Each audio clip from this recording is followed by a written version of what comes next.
negotiation from a chaos theory perspective. We're going to look at the alchemy of change, the way things change, and we're going to look at the negotiating process and negotiating techniques, hopefully within that context. And what we're going to try and do is we're going to try and fit the techniques that I'm going to talk to you about in a framework that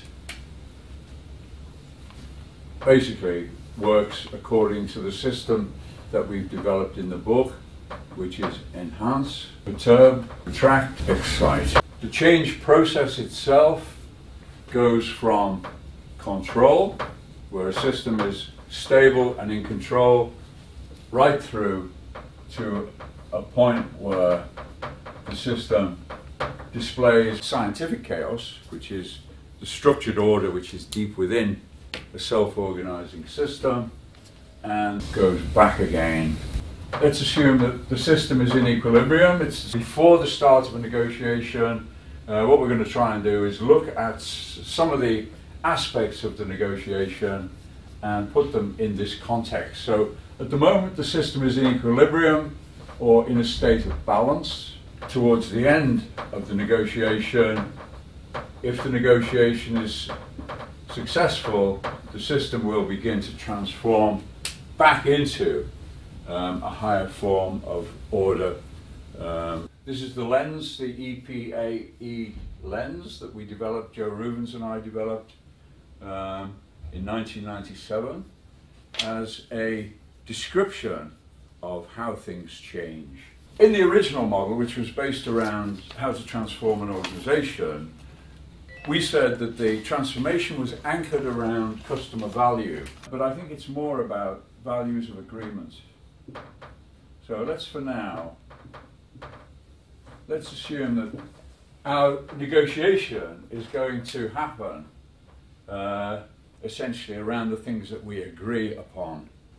Negotiation is not about disagreement, okay? Negotiation is about what we agree upon. And so, also, you cannot negotiate the past. The past is gone. Whoever wins writes the history books. Although what I'm going to teach you will enable you to be more effective in a win-lose situation, that's also called distributive bargaining, where things are shared or distributed out. But essentially, over time, in the long term, professional negotiation, you're always in a win-win scenario. Now, I used to be a wage negotiator for Kodak many years ago when I was a young guy, my first really executive job.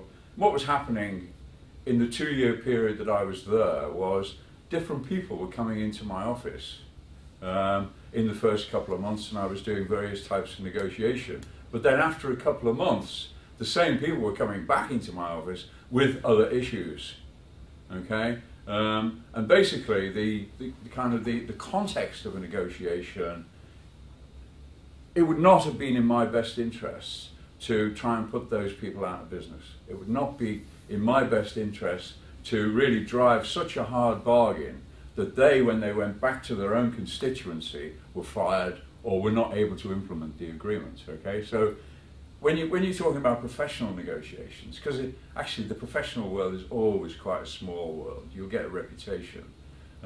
You're always in a long-term win-win situation. So you negotiate in order to keep the other person alive, and in order to keep the other person, or to enable them to go back to their own organization and sell the agreement to their own organization. Otherwise, you're wasting your time. Okay, so long-term negotiations, you're always in a win-win scenario. Okay, well, one of the first things you can do to enhance your position before you start is prepare. In the textbooks, it's called a BATNA. I like to call it Plan B. You prepare Plan B.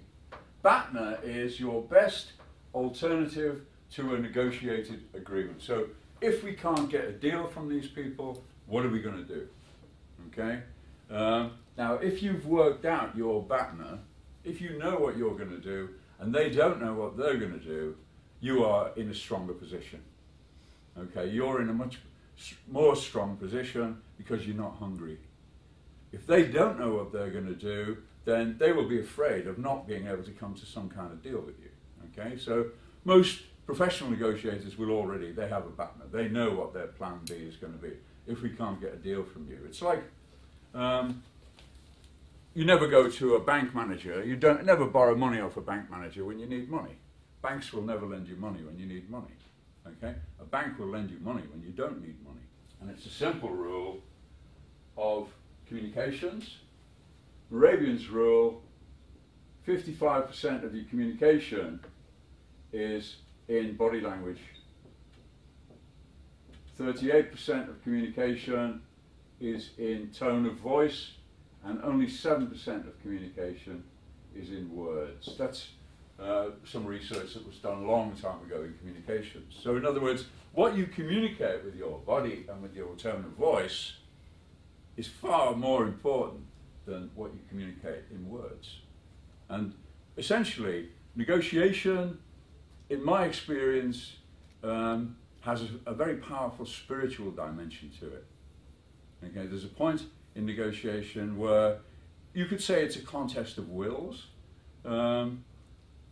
but it's also it's about you preparing yourself spiritually to go into this. It's like a warrior going into battle.